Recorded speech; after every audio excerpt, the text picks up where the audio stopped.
So this thing is happening. Hey everyone, I'm Zach Heyde. I'm a composer based out of sunny Los Angeles. I'm also a pianist and a content creator here on YouTube. Mattia and I met over Zoom back in, I think it was January, and we really hit it off, or at least I think we did. And we had this collaboration in the works for a while, so it's been a pleasure finally bringing this to life. I made the piano arrangement for this sketch, and if you'd like to check that out, I'm sure Mattia will link that in the description. If he doesn't, I'll be very disappointed. And if you enjoy the kind of content I do on my channel, I hope you'll consider subscribing over there. But enough plugging from me, let's push it back over to Mattia. I was really looking forward to this, and we're finally getting to do it. So you heard Zach, as he said, we met over Zoom a few months ago and we discussed about possibly making some music together. I've sent him a sketch, he wrote some piano parts, sent them back to me, I orchestrated them, made a mock-up, and we now are here talking about it. In his part of the video, he mainly talks about arrangement and harmony, and I will be covering the orchestration. But enough with the introduction, it's gonna be a pretty long video, so let's jump straight in. So I've opened up the project that Zach sent me, and it's so nicely organized. We have 4 piano tracks. One for the bass over here, one for the harmony, one for the melody, and this is for runs, counter lines, or ostinatos, and these kind of things. So what I thought I would do at this stage is essentially exporting the project into XML, because it was very nicely, you know, organized and it's all quantized. So I was curious to see how that would look. And it looked kind of a little bit less intimidating than this, so I kind of decided to do the orchestration in Sibelius. You can see it over here. And what we will be doing right now is essentially comparing the piano version to the orchestrated version, and I will show you the mock-up at the very end. By the way, I haven't done the mock-up yet, and I'm sensing it's going to be a very, very difficult one. It's going to take days to do. I'm not really looking forward to it, but I guess we'll see. So let's have a listen to the piano first, and then I'll show you the orchestration.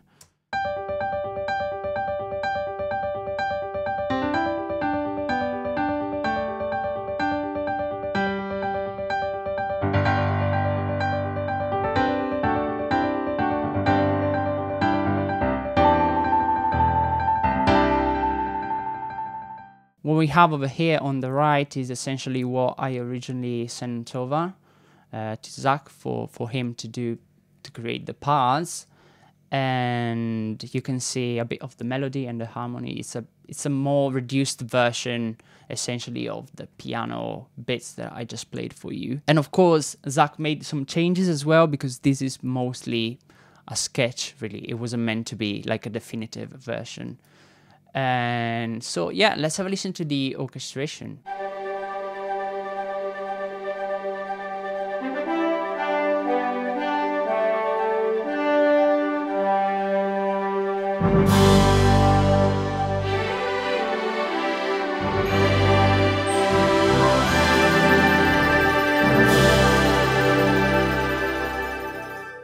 Alright, so this is quite straightforward. This kind of ostinato over the top is something I would normally do on strings. So I just wanted to spice things up a little bit, and I kind of went with woodwinds instead, with a melody taken by the French horns first. We have a stab here on brass. Let's have a listen to that. Then we have this nice harmony on strings.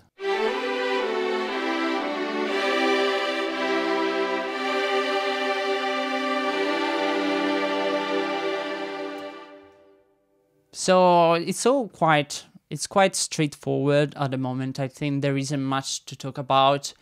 We have very few elements going on, so I'm going to move on to the next section, that is this big build up to the actual piece. So let's have a listen to the piano first.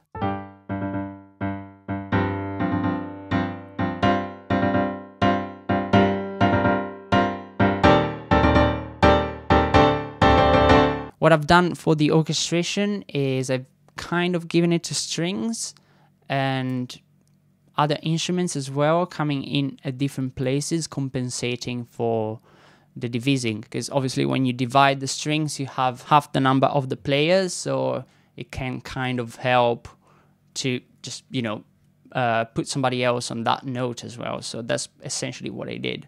As you can see, as soon as we have divisi on the second violin, we have that bass trombone joining in together with one clarinet and so on. So let's have a listen to this.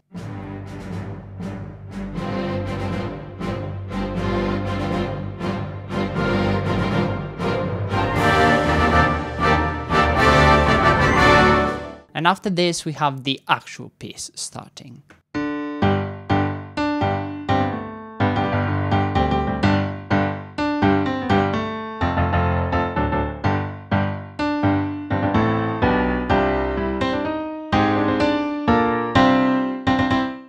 The orchestrated version is essentially the same, but I've kind of pulled back the intensity a little bit because we're still at the beginning of the piece and I don't want it to get too big too quickly. Otherwise, I'm not really giving myself any room to grow later in the piece. I've given the main accompaniment to trombones playing stabs, then the melody on French horns, and in the bottom we have some pits on strings.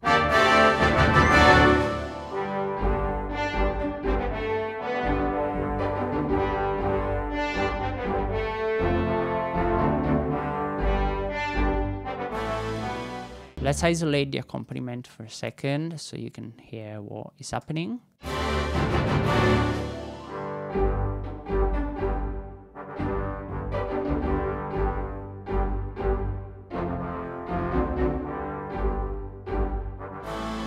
At the moment we have some notes sticking out in an unpleasant way at times, but this will be fixed in the mockup, so I'm not worrying about balance. So after this part, we swell into a bigger harmonized version of the last two bars of the melody. And for that, we have French horns, trumpets, and the rest of the strings, with the stabs still being taken by the rest of the brass, timpani, and woodwinds. So let's have a listen to this.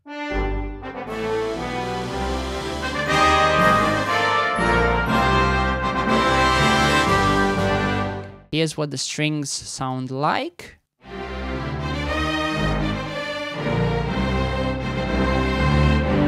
So 2 octaves, viola and violins, with cellos and basses just taking the stabs.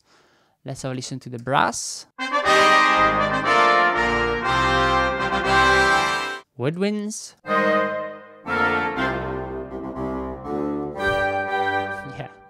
Woodwinds sometimes kind of sound silly if you play them on their own. And then percussion.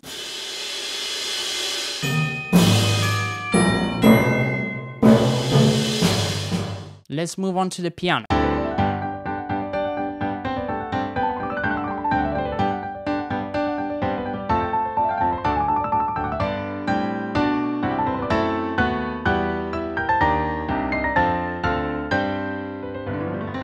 Okay. For this bit, I was a little bit worried about making it too intense because it's still very early in the piece and I'm always trying to restrain myself to go too big too early. What I ended up doing here was essentially taking off this part because, you know, I didn't want to take away the focus from what really is important. And by the way, that is often the case, you know, I'm oftentimes taking things away rather than adding things. And if this were to be a more professional kind of gig, I would probably ask or provide 2 different versions.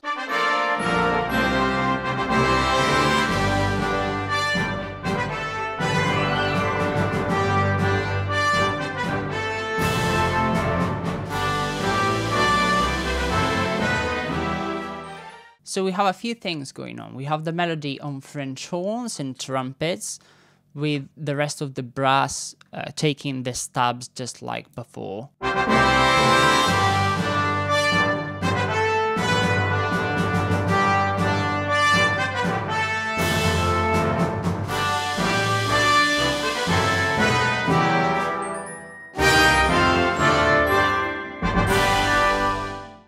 strings are again on the accompaniment, but we have two different things happening. We have these stabs that we heard on the brass and percussion, doubled on violas and cellos.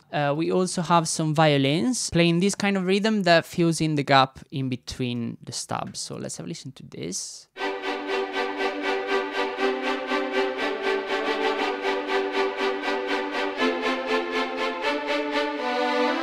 And just like the previous section, we swell into the last two bars, with the melody being played here by pretty much all the strings except for the basses, of course, and it's now harmonized as well.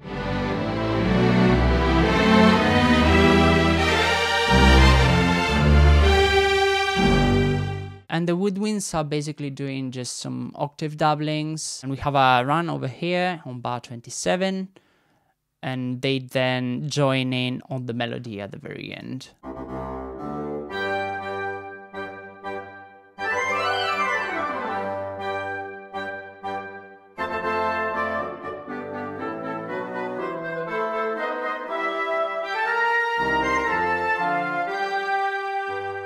And I don't know if you noticed, but as soon as the strings drop out from this kind of rhythm that we had from bar 26 to 29, the same rhythm is taken over by flutes, oboes, and clarinets. And that's so that we don't call too much attention on the changes that we make. So let's carry on with the next section.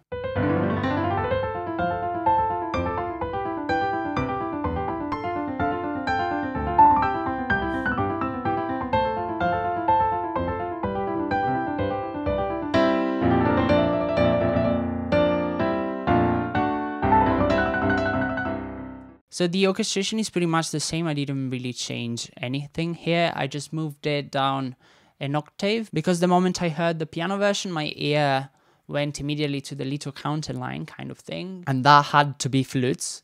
So I kind of decided to move everything down, because if we were to leave it up the way it was, we would really have no other option other than giving the melody to flutes. And I didn't want to do that because I want the flutes to be playing this counter line that we were talking about, so I moved it down.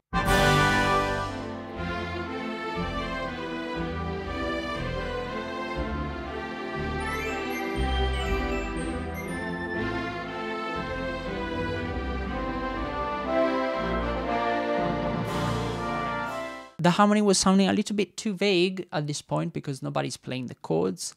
So what I've done here is I've given these two parts to bassoons and clarinets, which are basically arpeggiating the chords. Really simple stuff.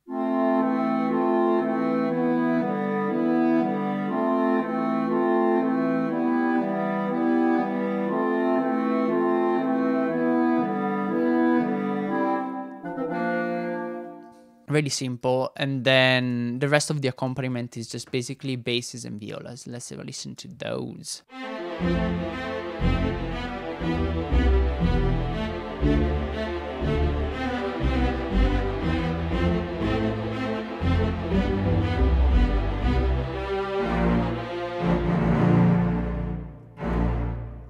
At 42, I plan to have a brassy kind of moment with this little fanfare-ish kind of thing. So to glue the two different parts together, I essentially slowly built intensity with French horns joining in at 39. And we have a couple of stabs here at 40. Let's just listen to the brass here.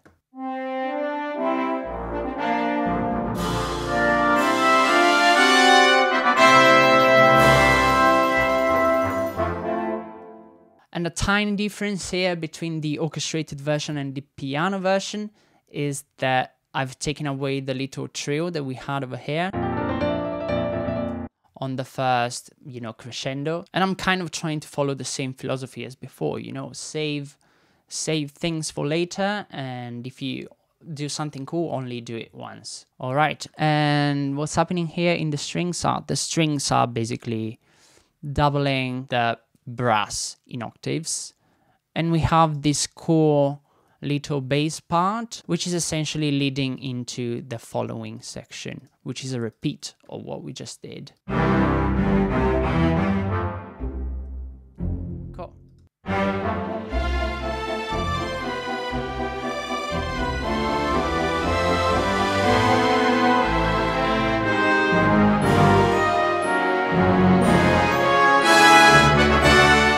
Now that movement that we have in the previous section on violas with this kind of, you know, thing over here is now being replaced by French horns playing this rhythm.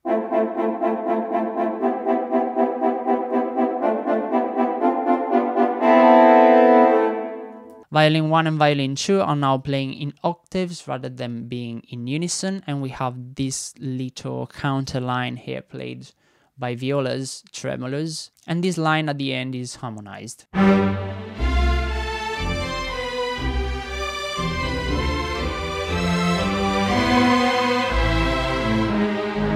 Deciding what to do with this little triplet line that we have over here was kind of difficult, and it sounds a lot different in the piano version. Let me show you that.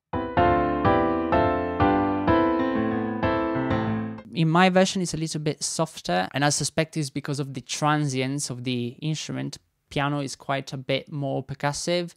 If we wanted to make it more percussive, I guess we could essentially double this line on percussion, but since it's moving between different octaves, it was difficult to decide what to do with it.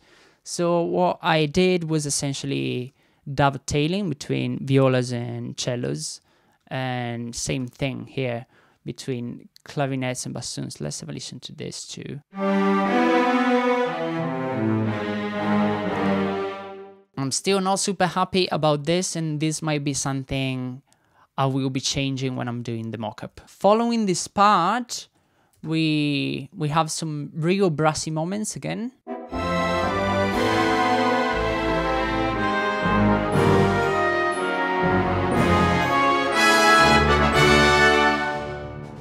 I love what Zach did over here by displaying the basses. As you can see, it's not in the sketched version, and I think it works very, very well. And it's not something I would have necessarily thought of. So this part basically consists in the melody being played by French horns and trumpets. So we have the basses on 2 and 3. So let's have a listen to this.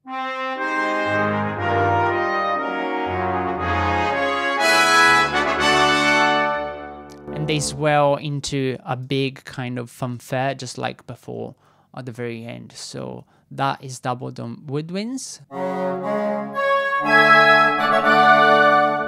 What I'm doing here with violins and violas is basically trying to fill in the harmony a little bit more, because obviously this statement with trombones and tubas and percussion and low strings and woodwinds is quite strong, and I want to balance, you know, the accompaniment with something else. It's very subtle. Let's have a listen.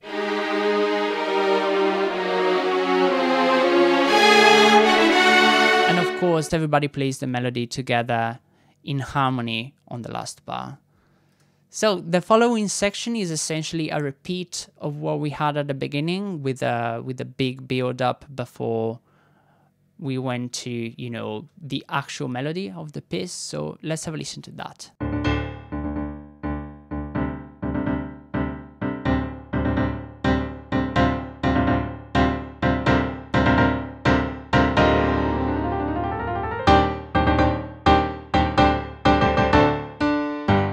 So this is essentially the same as the piano version. I've just essentially given the notes to different instruments, but the voicings are the same. And the only major difference, I mean, it's just a tiny detail. Rather than stopping on that chord over here, I just decided to carry on with the tension. I think Zach would be cool with that. So I decided to carry on with the tension after that, you know, the big run that you just heard. It's a very minor detail. Let's have a listen to the orchestration.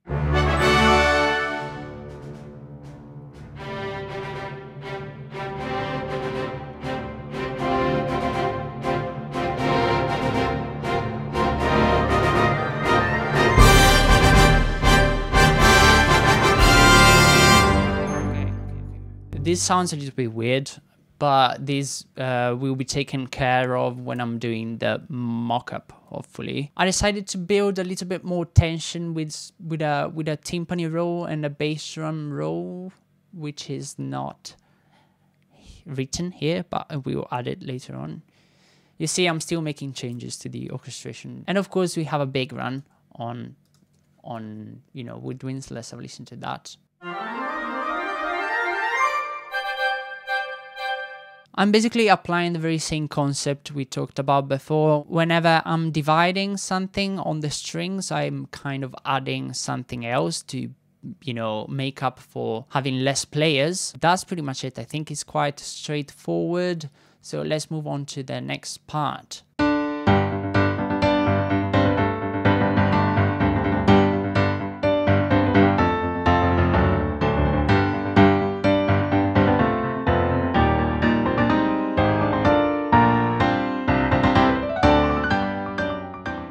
This was difficult, I have to say, and I had to make some decisions because I don't think that the parts in the piano version translated very well for the orchestra, so I kind of had to decide a few things. So let me show you what I'm talking about. So what Zach tried to do here is basically having 3 different parts happening at the same time. The stabs that we had in the first version of the A section, and then some kind of ostinato and some kind of, you know, counter lines. All this happening on top of the melody. Let me play these 3 different elements together.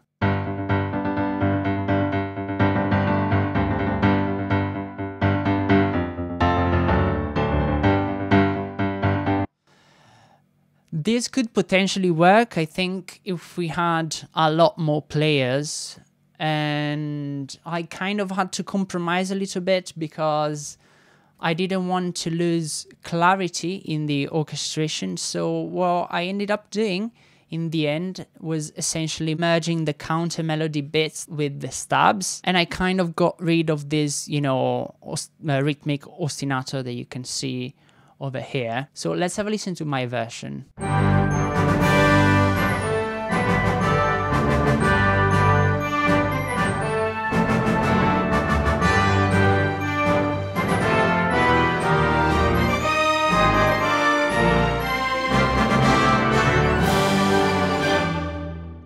So just like we talked about, we have these stabs and rhythm happening on low strings, brass and percussion. So let's have a listen to that.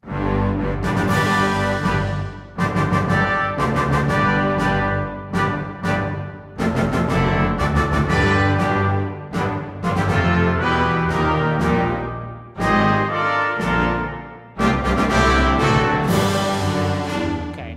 The melody is now taken by French horns and woodwinds and glockenspiel as well.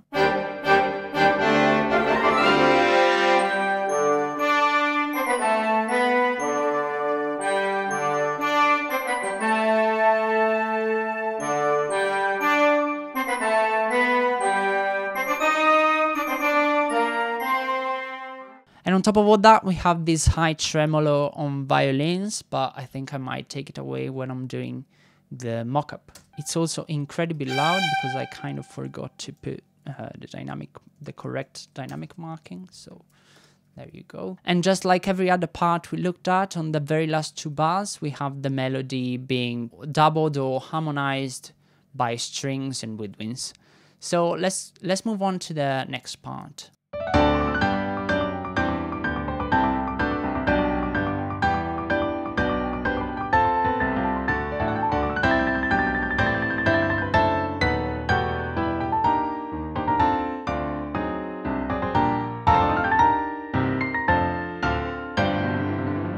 Man, Zach did some incredibly beautiful harmonies over here. I don't often collaborate with people, but this is teaching me I still have a lot to learn. And I would never have thought of doing what he did, but I really do think that these reharmonizations that he's doing over here are working way better than what I originally had. As you can see, it's basically just kind of repeating whatever I had happening before. It's changed a couple of chords and it works so well.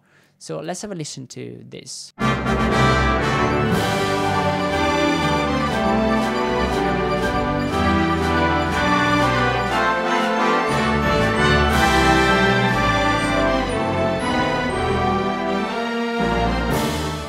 So we now have the melody played in 3 octaves by strings, and this regal kind of accompaniment on brass is really quite gorgeous. Let's have a listen to those parts.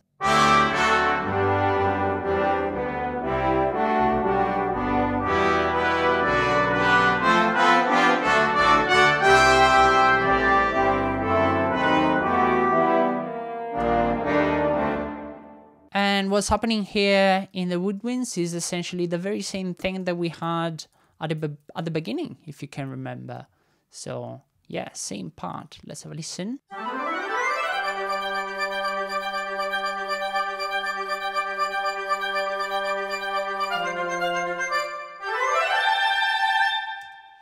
So as we said, it's really quite simple, not much else after this. Let's have a listen to the following part.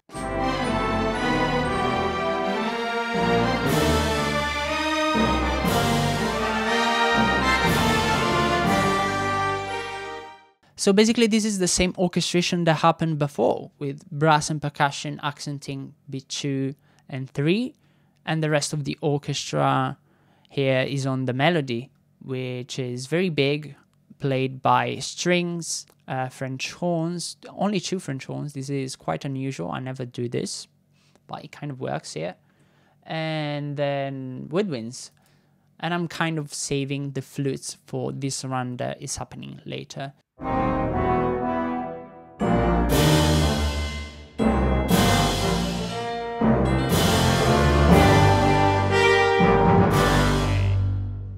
So really quite a simple orchestration, just melody and some stabs on brass. Now, what's happening next?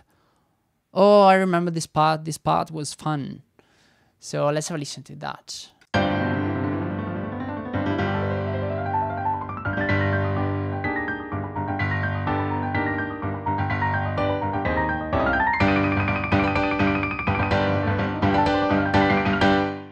Oh boy, don't I love running out of space near the end of a recording. The very first thing I did was getting rid of this space that we have over here. It was a mistake on my end, not Zach's. And the reason why I did that is because I didn't really want the piece to drop intensity at this point, and this makes for a much better transition, because what I feel is the weakest point of this piece at the moment is probably the fact that it keeps starting and stopping and starting and stopping, and I didn't really want to have that over here. So that's why I basically cut those 2 bars. In terms of the orchestration, it's really 3 different parts going on. We have this kind of ostinato, which I've split within the woodwind section, doing some dovetailing and just moving across 2 different octaves, and percussion as well. So we have glockenspiel, harp, and woodwinds.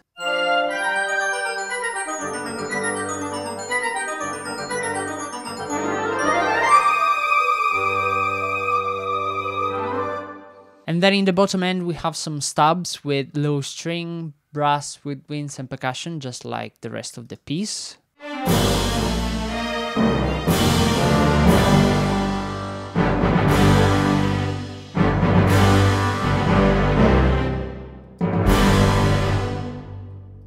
And the way I transitioned between these 2 different sections was essentially by resolving the melody on strings on a long sustained note. So let's have a listen to that.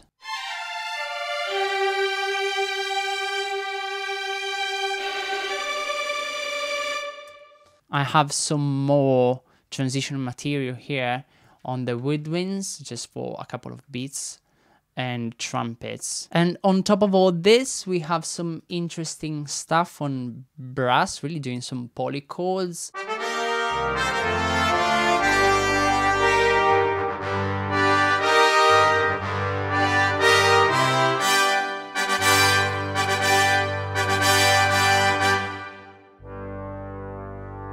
And of course, we end with some kind of fanfare. And what I decided to do here was to kind of frustrate the resolution and just do it on beat 3, because we had a lot of accents on beat 3 throughout the entire piece. So again, just going back to the concept of trying to be cohesive with the orchestration of what came before, and just planting seeds for your audience to latch on to. So let's have a listen to the rest of the things.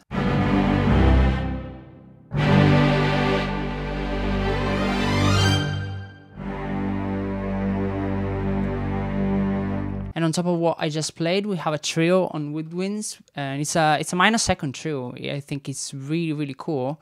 It's something I've never really done before in the context of like a major piece, but I really like this kind of vibe, and I will certainly steal it from Zach in the future.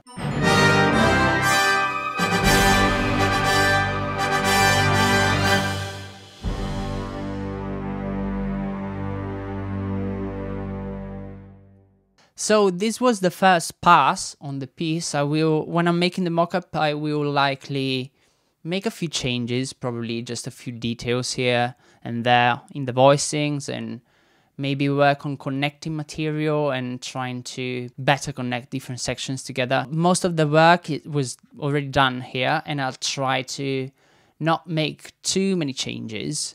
And if I do end up changing something entirely, I will, show you later on. Yeah, so that's pretty much it. I still have quite a bit of work to do, and I guess I'll tune back in with you in a few days. One eternity later. Oh my goodness, that was a lot harder than I thought it would be. So as I said, there are no major differences between the mockup and the score, but I did eventually end up making a few changes, like cleaning up a few of the voicings and make the percussions a little bit more interesting in a few places. But other than that, it's pretty much the same. And also some of the runs are a tiny bit different because I'm using Hollywood Winds, which are pre-recorded runs, and they sound great. And I think it's fine to compromise some of the notes just to add a little bit more realism to the mockup. A few people often like to ask me how long something like this would take, and for this specific project it was a big marathon spread across a couple of days, about 15 hours a day, so about 30 hours. To write the sketch that I sent over to Zach was about 6 hours, and the orchestration I would say about the same, but then tweaking the score to make it pretty, adding dynamics and make it more professional was about 6 more hours. So there we go. I'm gonna shut up now and play the mockup for you.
There you go, lots of fun with this one, and I really had a great time. So thank you, Zach, for allowing me to participate in this fun project. If you enjoy content like this, please leave a like. If you're new, subscribe, leave a comment if you have any questions. And if you want to support the channel, check out my Patreon. Alright, thank you very much for watching and see you in the next one. Bye.